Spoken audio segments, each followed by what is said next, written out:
Consider serving, caring, and making a difference? Call today, 873-7441. Hospice of Marion County, making more moments of life possible.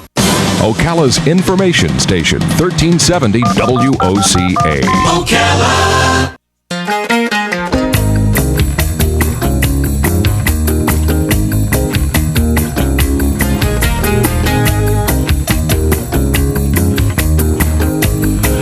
All right, 25 minutes before 11 o'clock. Thank you for tuning in. What makes America great is the fact that we have the opportunity to do what makes America great. Now, if we don't do those things, then we're not great. And if we do those things, then we are great. And you will get different answers from everybody regarding that particular topic. I wanted to tell you real quickly about a convenience store here in Ocala. This was years ago, and I would stop there for my gasoline and my soda, whatever I would get there. And the man in the store was of Indian descent, and he and his family had purchased the store. And in the years that followed, he and his family owned, oh my gosh, maybe 20 stores in our community. And I know it's kind of like a cliche to say, the Indian immigrant owns the convenience stores. Well, in this case, it was really true, and the younger ones didn't even have the Indian accent anymore. But the family moved here. Long story short, the family moved here, and they put everything they had into the place they were living in. They all lived together in a small house, and they went on to have kind of a little mini, not an empire, I don't want to say, but they did good. They took the American dream and they made it work for them, and they weren't even born here. And it occurred to me, and I've heard this from other people as well, that sometimes when you are born here, you don't realize the opportunities that America offers you. Yes. This book we're about to talk about is going to revitalize your enthusiasm of living in a place where you can start a business or pursue your dream, whatever that dream may be. The book is called The American Dream Revisited. Ordinary People, Extraordinary Results. The author is Gary Sirak. He's on the phone. I may be missaying his name. In addition to being very motivational with this book, he's a financial advisor. He's the president of Sirak Financial Services. He's a consultant and an entrepreneur, and tapping himself into the great American dream. The American Dream Revisited. Good morning, Gary, and please accept my apologies if I said your name wrong. Good morning, sir. No, good morning, and you did a good job on my name. It's been butchered. You did not butcher it. You were really good on that. So, yeah, I've been called many things on the radio, Larry. Oh, okay. So once in a while, I get it right. So, thank you. I appreciate that. Oh my gosh, it was just a slab in the dark, and I'm usually horrible at that. But anyway, thank you. Where are you calling from? Canton, Ohio. Canton, Ohio. Boy, that's the heart of America, isn't it? We are. We are the home of the Pro Football Hall of Fame. Is that right? I did not know that. Yeah. So tell me about the people who you found to interview for the book. How did you find them? Well, first of all, I want to touch base. The fellow you just described, I have a story in my book exactly about someone like that. His name is Dugaresh Parabu. Uh-huh. And Dukes came from South Africa. He's Indian, and ended up actually waiting tables, tending bar at a restaurant located right next to my building.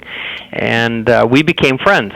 And he ended up buying 2 mini marts and actually a beverage drive-through. And it's your story exactly. And not an empire, but certainly a very successful business. And so he was one of my stories. Wow. And does it seem odd to you that people who were not born here may see the opportunity better than those who are born here? Oh, I think that's absolutely correct, Larry.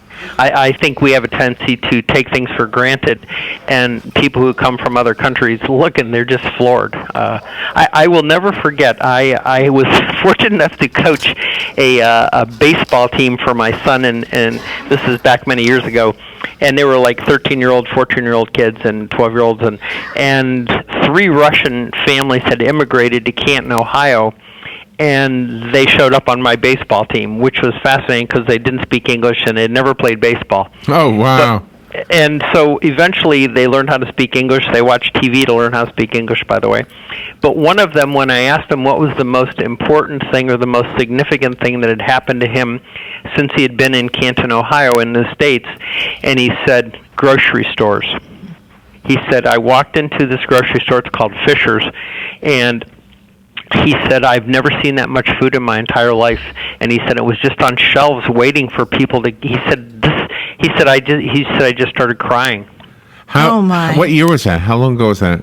Oh gosh, that was back. I'm thinking. See, that would be 80s. Okay, I wonder if Russia's any better now. Mm-hmm. I don't know, but this young man, and I still see him periodically, and I still tell him that story was one of the most impactful things I have heard, and it just is. You just look and say, wow, what a different world. So Right. I think we have a tendency to overlook things like how much food we have in grocery stores, how we have fresh, clean water. Right. Yeah, all those things. And I don't know if this is true. Maybe you found it. Maybe you found evidence of this in the people you spoke to. But a lot of times we think that the path to success is, and there's a defined path. You go to school, you go to college, you go to graduate school, you get a career, and pretty much you're done. And the rest of your life, you just keep trying to get a raise. But a lot of these people, they don't even have a high school diploma. Right. They figure out a way to take something and make something out of out of whatever it is, whether it's selling something or growing something or manufacturing something. Oh, absolutely.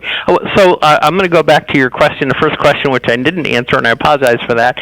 How did I find the people? Well, some of them I knew, and some of them I just went to people I knew and said, who's the most interesting person you know? And then I just shut up and waited for them to answer. And they would say, well, there's this lady I know. She's really pretty amazing. And I said, well, tell me about her. And so I probably had a list of 40 people, and I probably interviewed 25 of the 40 and chose 13 of them. And I chose them for different reasons because I had demographics in mind. I had thoughts, different countries in mind, and just different things that I was looking for. But I just asked people, who's the most interesting person you know? If Steve Jobs, instead of taking some pieces of old computers and making a new computer, or whatever the story was, if he had instead taken the safe path and just said, you know what, I'm just going to invest my money in an IRA and just keep working for Walmart or whatever. And no offense against anybody who works at Walmart. I'm just trying to say, if you have that out of the box mind, an entrepreneur always does, whether you're successful or not. You always are thinking out of the box, right? Correct.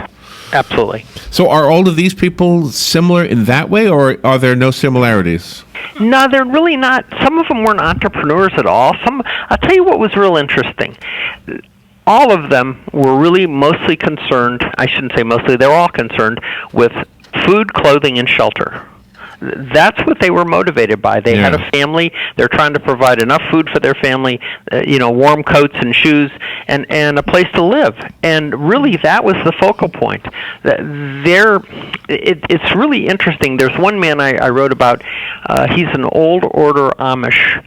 And so he was very strict Amish, 8th grade education, worked on the farm, had a plow with a horse, and that's what he did. Well, he married, and he and his wife escaped the old order. They basically left, which is very hard to do. Oh, gosh, not a really? good thing. Yeah. And moved to Canton, the big city. But he basically started a company, and that company at its peak did about $186 million in sales, had 19 locations across the country and 1,300 employees. Wow. Just crazy. And this man had an 8th grade education. To your point, Larry, brilliant man. I like your mission statement. My goal is to help as many people as I can to explore the opportunities and possibilities of their lives. But the second part really resonates, and give them the skills and tools to achieve them. Yes. That's the most important goal. Because they're not looking for handouts. They're going to use the tools and skills that they have to make themselves better.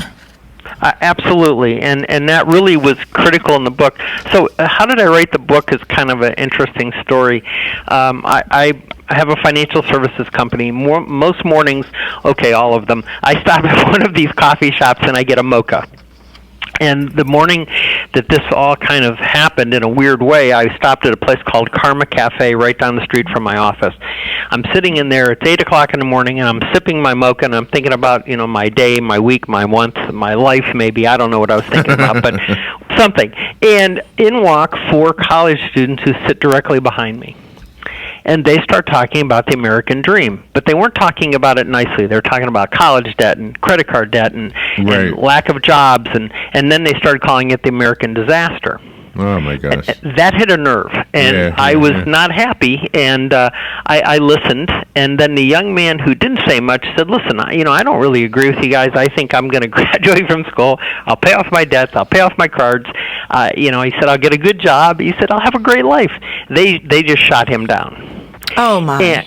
Oh, yeah, they did. So I listened to that. It really bothered me, and at the end of it, I got up. They started talking about something else, and I disconnected, and I kind of left, and I walked out of karma in a really bad mood, so I had bad karma that day. But about 4 o'clock in the morning, a few nights later, I woke up and said, okay, I have to write a book. This is not good. This does not sit well.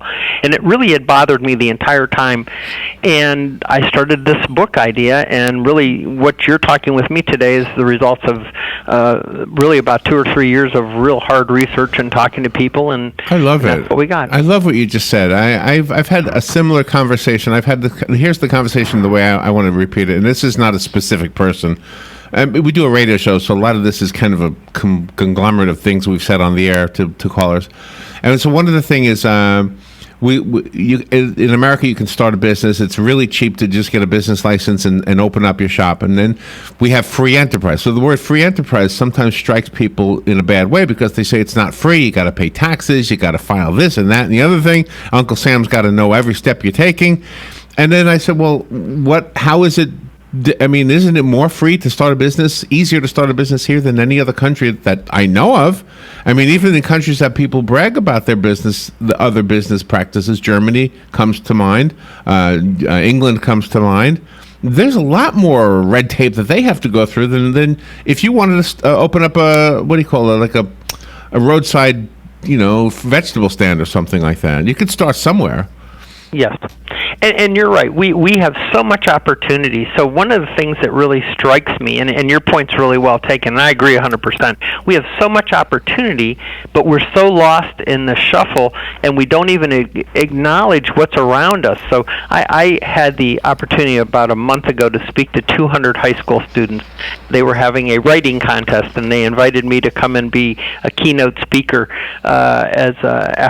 Actually, the keynote speaker ahead of me was a magician, so I knew I was in trouble. I said, oh, this is not good. He was entertaining, and I said, well, listen. So I started out, I said, okay, here's the deal. I said, if this doesn't go well, and his name was Mike, I said, Mike, just make me disappear. So they thought that was pretty funny. So it was, but the interesting thing about it was, I mentioned the fact that this is all about looking and really exploring what's out there and coming up with ideas, seeing things, and not just discounting them and thinking they're stupid or ridiculous. I said taking them and see what you get. And it's really about exploring your opportunities and what's out there. And quite frankly, it's unlimited. I mean, we have more opportunities to do things today because of the Internet.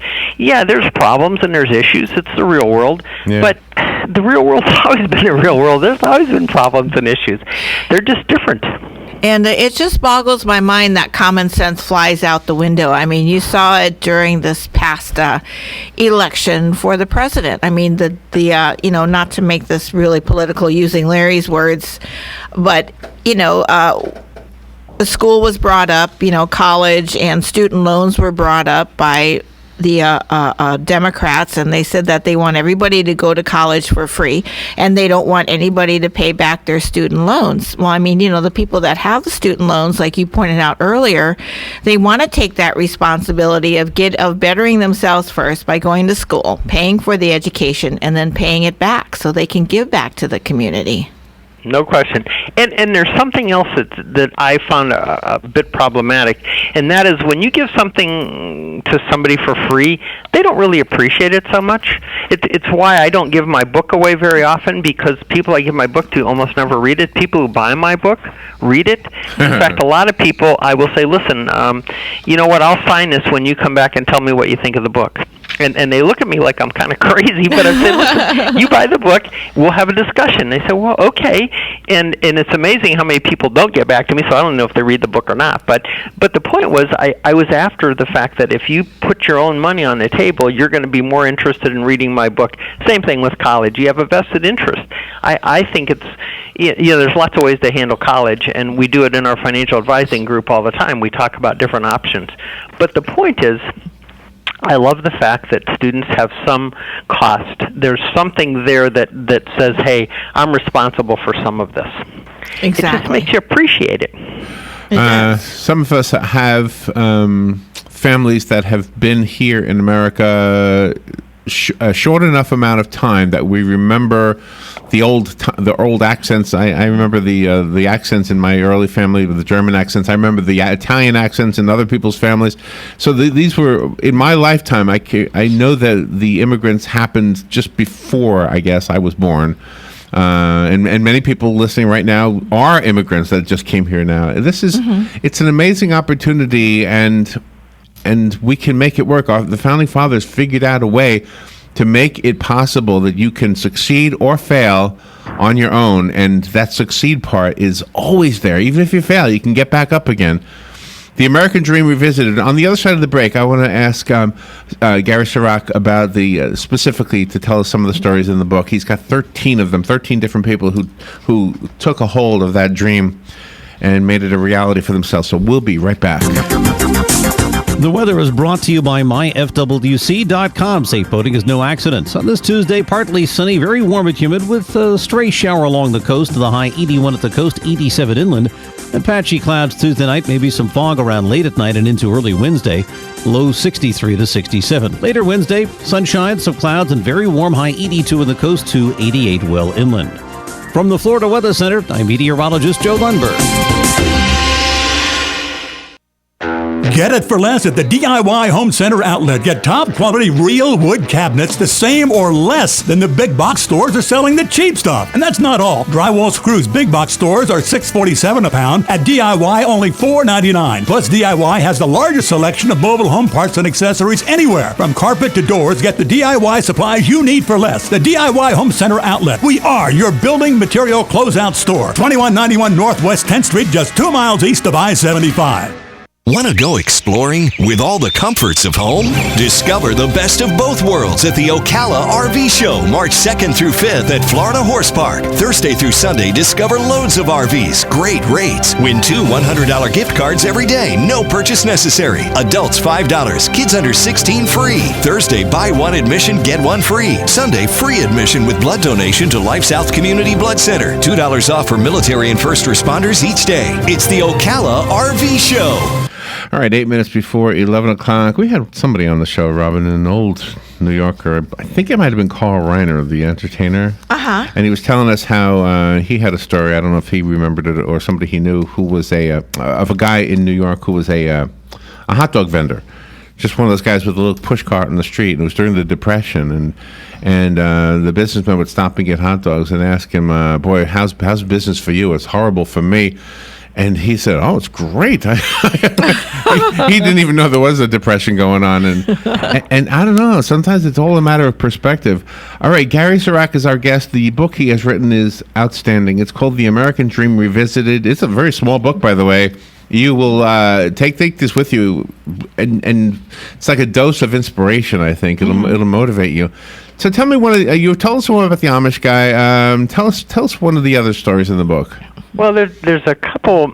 I mean, there's some pretty unique people that I found, and there's one lady that's fascinating. She actually lives in Jacksonville. Her name is Pegeen Echeverria. Pegeen grew up in the Bronx and basically was a Puerto Rican gang banger. She basically was in a gang, and she was in a gang because that's how you stayed safe and where she lived. It was just all gang territory. So she was a tough lady. And she was real tough anyhow. But meantime, she's turned into, she's just evolved into a whole different world. And she has a company down, lives in Jacksonville called Team Pegeen. But we'll get to that in a minute. So Pegeen is in this very tough gang. They do what gangs do. They cause trouble, wreak havoc on places, and make life miserable for everybody else. And they have their own little family to protect each other. So Pegeen is a tough lady. She gets thrown out of her school and then gets put into another school, and all of a sudden she discovers that her toughness in this school is not respected. They respect her brain, and she doesn't know how to handle that at first, and it just kind of overwhelms her that someone actually isn't concerned about how tough she is. It's about how smart she is. and she doesn't even know she's smart. But it's very fascinating what this lady does. So to escape the gang, she basically decides that she's going to leave the country. So literally, she steals $1,000 from her mom, and she buys a ticket. But how she bought a ticket's fascinating. She put names of countries in a hat and pulled one out, and it happened to be Spain. So she moved to Spain to escape the gang. Wow. So I mean, it's a great story, and she comes back. I mean, she started companies over there. She's an entrepreneur. She came back, got an education, ran some other companies, got a master's, and just a very, very smart lady. And so I got to tell you, I had the good fortune. I had never met her. I had just talked to her on the phone for hours and hours and hours. Well, 3 weeks ago, I was in St. Augustine. My wife and I went down there for a vacation, and she lives in Jacksonville, Pekin, and her husband came and had lunch with us. It was 2 of the most enjoyable hours I've spent in a long time. Wow. So did she find her success in Spain? I was a little bit confused there. Or did she come back to America? She found her success in Spain, came back to the States and said, okay, I want to come back to the States. And she got educated here, went to work for different companies, and then was so frustrated with the lack of response. In fact, she'd be a great person to have on your show, to be honest with you. She wrote a book called Kick Your Own Butt. So she's a good lady, but she has a very good company. She does motivational stuff. She does counseling for minorities. She's just a really strong person and funny and nice, and just a pleasure to be around. How was her relationship with her mom then after her mom discovered she stole $1,000 from her? Did she repair it? She said she kind of borrowed it without telling her. So when I asked her about that, and I did, she said, Gary, it's real interesting. I paid my mom back as soon as I made any money at all. So I told her what I had done, and I said, listen, I didn't have any way to pay for this. I took $1,000 from you, and she paid her back immediately. So as soon as she started making money in Spain, she sent it back to her and said, hey, Mom, this is your money. It wasn't me to steal it from you. I just wanted to get out of here. So, and her mom understood. I wonder why that gang must have been bad if she felt she had to go that far away to escape from them. Wow. Bad would be I asked her exactly that question, Larry, and she said, Gary, these were not nice people. She said, you're in a gang, you're great. You try and leave the gang, they did really bad things to you. And she said sometimes they were permanent things. So she said my safest thing was to get out of town and go. And so when I talked to her about it, I mean, it's if you meet her, you just say, wow, you were in a gang. I mean, it's almost inconceivable, but there she was. Yeah. So it's but it's a good story.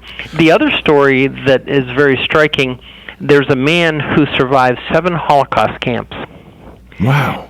And ended up in Canton, Ohio. He was my team physician I played high school basketball. He was the team physician for our high school basketball team, so I met him that way. And, he would take care of me. I'm not the biggest guy in the court, so I used to get beat out of me. So I would always go see him, and, with all these bruises and, all the stuff that happened to me as people were, knocking me down. But he was very nice, and I had no idea he had gone through that in his life or anything. And then when I became a financial advisor, I actually called on him. He became a client and a very, very dear friend. And then I found out the story, and I was just floored. So, wonderful man. People do it all the time. This is what I always say. No matter if you have somebody who's very, very pessimistic about the economy, I will always say this: you can be as pessimistic as you want, but today there's somebody out there who is living in rags, probably has the worst life ever, and next year they're going to be on the cover of some magazine because they've done so well. Mm-hmm. Every year there's somebody on Fortune magazine or some magazine that says, 1 year ago I was living in poverty. There's always these amazing stories every time you turn around. So that could be you. You could be the one who goes from rags to riches, or from from blue collar to wearing a white shirt. Yes. The American Dream Revisited. Let it inspire you. I've got a copy of the book here. Call me if you want it. The rest of us have to go buy it. It's by Gary Sirak. Sirak is how Gary spells his last name. Is that your website? Is your name your website, Gary? Yeah, it's GarySirak.com. Okay. And the book's available, Kindle, Amazon, Books A Million, Barnes & Noble, all those. If they don't have it in the store, just have them order it. They've been doing that all across the country as we've been doing these phone calls. Very good. I loved this interview. Thank you, Gary, for writing the book. And go to get it. Again, it's The American Dream Revisited. Gary Sirak, thank you. Thank you. You have a great day. We'll be right back. Broadcasting from the Paddock Mall Studios, this is WOCA, Ocala, Gainesville, The Villages, 1370 AM, 96.3 FM, The Source. Fox News Radio, I'm Lillian Wu. The president, in his first speech before a joint meeting of Congress tonight, expected to touch on many campaign issues such as health care, which House Speaker Paul Ryan says Republicans will ultimately be unified on. We want to end the discrimination in the tax code against people who don't get health care at their work and equalize the tax treatment of health care. The president now has a Commerce Secretary. Billionaire investor Wilbur Ross just sworn in. And a trip to Disneyland ends in tragedy in Southern California. Husband, wife, and 3 teens heading home after a weekend cheerleading event. The plane they were on crashed, sparking a fire. Plummeting to the ground, seemingly taking a straight downward path. That could indicate an engine stall.